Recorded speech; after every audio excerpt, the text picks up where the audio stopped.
ए अभ्या माकडा, शाळा सोडून इकडे कुठं?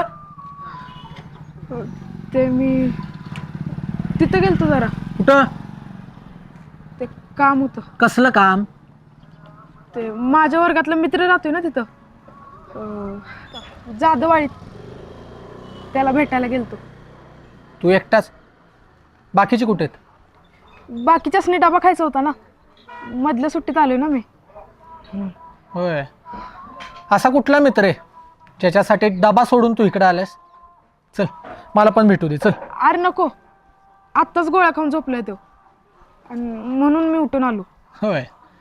घरातली जागे असतील की, पण चल घेऊन चल मला, मी भेटतो. अरे नको, ऐक. एवढं का भेटतोयस? मी काय भेल्यासारखं वाटतंय हो तुला? व्हायच नाही, लय भिलायस माकडा. ते कुरकुटे सर, कुरकुटे सरांचं भ्या वाटते मला. होय.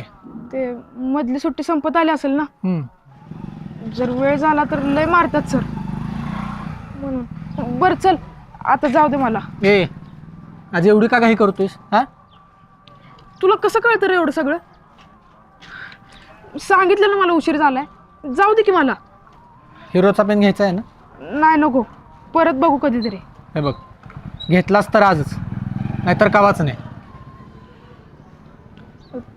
तसं असेल तर चल मग, मला रंगीत कागद बी घ्यायचा आहे. आणि कुरकुटे सर? अरे आता हिरोच्या पेनसाठी 1-2 छडा खाऊ शकत नाही वे. कष्टाशिवाय काय मिळतं का? आणि तूच म्हणतोस ना संघर्ष करावा लागतो म्हणून. संघर्ष करायला लागतो? गप चल माकडा, नाहीतर एका फटक्यातच संघर्ष काढीन तुझा. आणि असं समजू नकोस की मला काही समजत नाही, कळलं का? बस मागं.